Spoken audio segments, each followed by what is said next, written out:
You are too available. And that is exactly why they don't respect you. You think you are being a good person. You think that by replying instantly, by always being there, and by showing them how much you care, you are building love. But you are wrong. In the world of human psychology, you are actually being boring. Humans do not value what is free. They do not value what is abundant. We only value what is scarce. We chase what we might lose. If you want someone to not just like you, but to be completely obsessed with you, to lose sleep thinking about you, you have to stop being a lover and start being a gambler. Today, I am going to teach you the most controversial yet effective strategy in dark psychology, the push-pull technique. Before we dive into the steps, you need to understand the dark science behind why this works. If you understand the mechanism, you can control the outcome.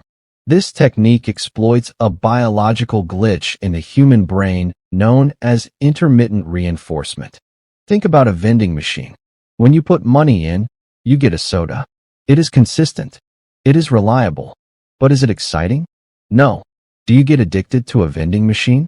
Never. Now, think about a slot machine in a casino. You put money in, but you don't know what will happen. Maybe you win, maybe you lose. The outcome is uncertain.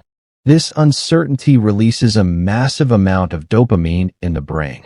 It is the same chemical reaction that creates addiction to drugs, gambling, and social media scrolling. When you are always nice, always available, and always predictable, you are the vending machine.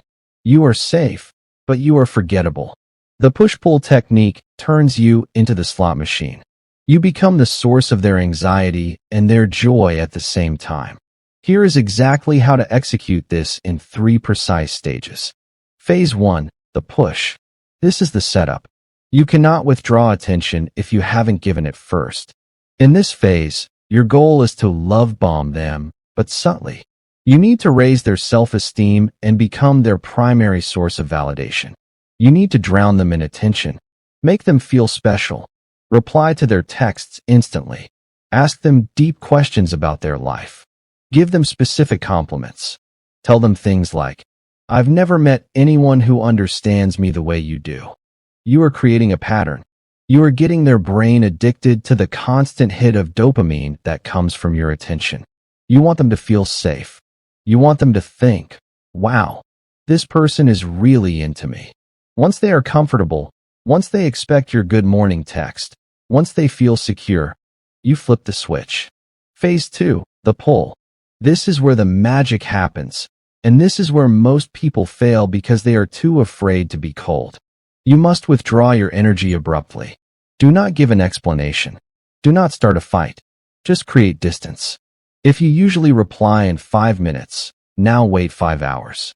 If you usually send long paragraphs with emojis, now send one-word answers. Okay. Cool. I'm busy. Stop initiating the conversation completely.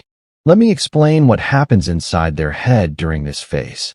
Their brain was expecting that dopamine hit from you, but it didn't come. This triggers the amygdala, the fear center of the brain. They start to panic. They start asking themselves, "Did I say something wrong? Is he seeing someone else? Why doesn't she like me anymore?" This sudden silence is louder than screaming. By pulling away, you force them to invest their mental energy into you. They are now chasing you to get that validation back. They are trying to win you again. The more they wonder about you, the more value they attach to you. In their mind, you have gone from being easy to get to hard to keep. Phase 3, the reset. This is the final step to lock in the obsession.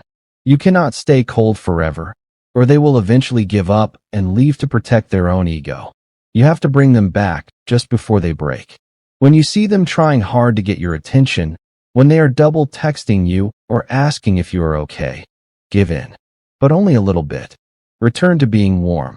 Send that nice text. Smile at them. The relief they will feel in that moment is euphoric. Because they thought they lost you, getting you back feels 10 times better than it did in the beginning. This creates an emotional roller coaster. The lows make the highs feel higher. Now they are hooked. They will subconsciously walk on eggshells to make sure they don't lose you again. You have successfully shifted the power dynamic. You are no longer the chaser. You are the prize. Final warning. However, a final warning. This technique is powerful because it touches the deepest parts of human insecurity. It creates obsession, not healthy affection. It creates dependency. Use this knowledge to protect yourself from manipulators, or use it to gain an advantage, but understand the consequences. The question is no longer about whether they like you. The question is, do you want to be the toy, or do you want to be the player? If you want to master more psychological triggers and learn how to read people instantly, make sure you subscribe our channel. Thank you.